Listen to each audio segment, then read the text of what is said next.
Selamat petang, salam sejahtera. Terima kasih Anda bersama dengan saya di Nazilin Unity Channel. Apa kabar semua?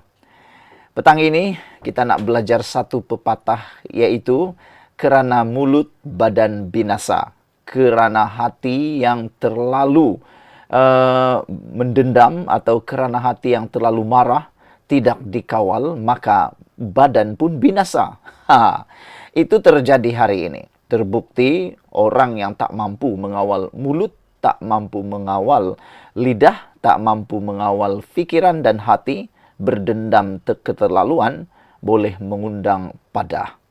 Petang ini akhirnya lelaki yang pernah viral di seluruh Malaysia yang kononnya mahu menawarkan 5 juta ringgit Malaysia untuk membunuh Anwar Ibrahim, yaitu Perdana Menteri Malaysia, akhirnya menangis apabila mendengar hukuman yang dijatuhi kepada beliau. Hukuman yang dijatuhkan kepada beliau ialah penjara 6 bulan. Itulah saya dah kata awal daripada siaran tadi, yaitu kerana mulut badan binasa. Lelaki ini beberapa bulan yang lepas tular kerana tindakan beliau yang mana telah pun menulis dalam satu hantaran di Facebook menawarkan 5 juta ringgit untuk bunuh Anwar. Lalu sekarang ini menangis pula dijatuhi penjara 6 bulan. Mulanya seakan-akan menjadi hero. Ditepuk tangan, dapat pujian melambung tinggi ke langit, entah sampai ke mana. Tapi akhirnya apa jadi? Rupa-rupanya pengecut juga. Sudah dibacakan penjara 6 bulan, menangis. Nah, jadi sesal kemudian tidak berguna lagi. Kena berhati-hati. Lelaki ini seorang pemandu lori terkejut dan menangis lepas Mahkamah Session di sini hari ini menjatuhkan hukuman penjara 6 bulan kerana membuat hantaran mengancam di TikTok untuk membunuh Perdana Menteri Datuk Seri Anwar Ibrahim tahun lalu. Hakim N. Priscilla Hamalini menjatuhkan hukuman itu ke atas Faizal Muhammad, 35 tahun, selaku orang kena saman selepas dia mengaku bersalah terhadap pertuduhan itu dan memerintahkannya menjalani hukuman penjara bermula hari ini.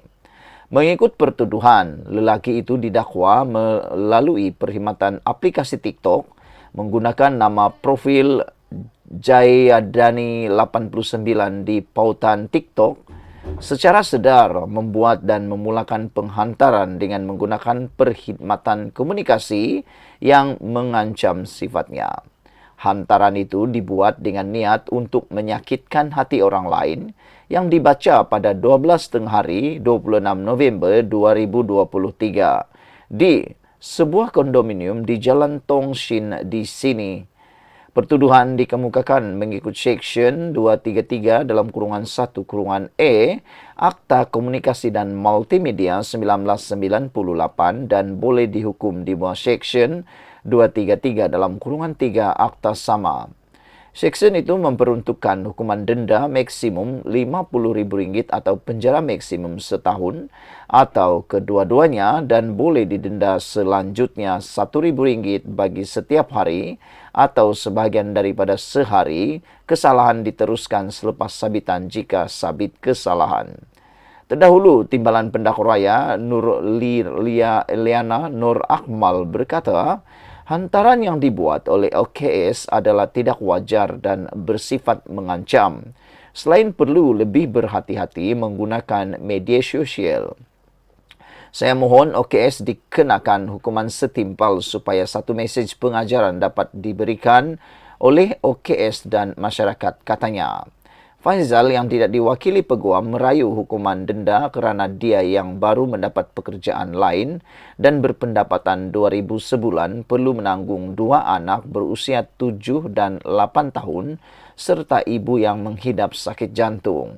Isteri tidak bekerja, saya ada banyak hutang yang belum dibayar dan kelengkapan sekolah anak tak beli lagi. Oleh itu, saya mohon mahkamah bagi tempoh untuk bayar denda kerana saya gaji dalam 5 atau 6 hari bulan, katanya.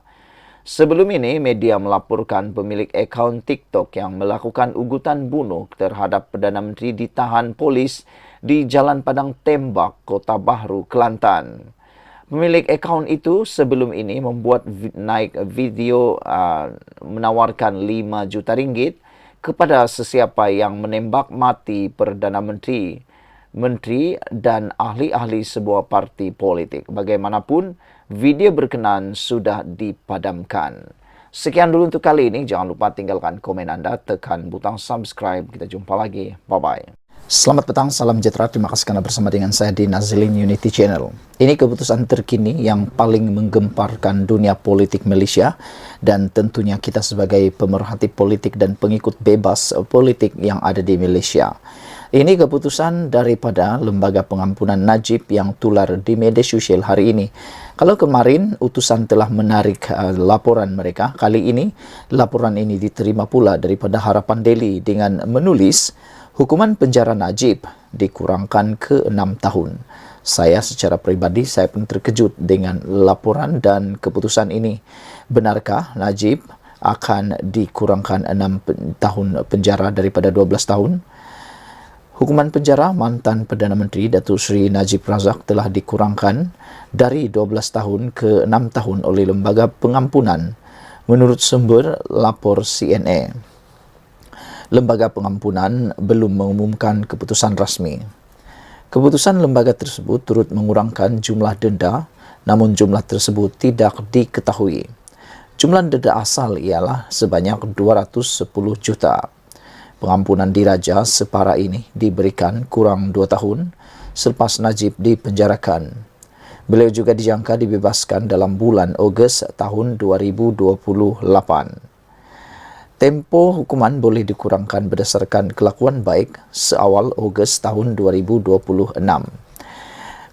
Berpandukan kepada laporan ini, iaitu tempoh hukuman boleh dikurangkan berdasarkan kelakuan baik seawal Ogos 2026. Persoalan daripada netizen ialah, adakah Najib boleh bertanding dalam pilihan raya kalau benar Najib boleh dibebaskan, boleh dilepaskan seawal Ogos tahun 2026? Kerana kita tahu Parlimen hanya masih boleh diteruskan sehingga tahun 2027. Jadi, adakah Najib sempat dan layak dicalonkan sebagai calon dalam pilihan raya tersebut? Dan kalau dia dapat dicalonkan, adakah kerjasama antara Pakatan Harapan dan Barisan Nasional masih dapat diteruskan? Dalam perkembangan berkaitan, Malaysia kini melaporkan bahawa pengumuman oleh Lembaga Pengampunan besar kemungkinan tidak akan dibuat pada hari ini. Ini adalah untuk menghormati Majlis Angkat Sumpah Sultan Ibrahim sebagai Yang di-Pertuan Agong ke-17.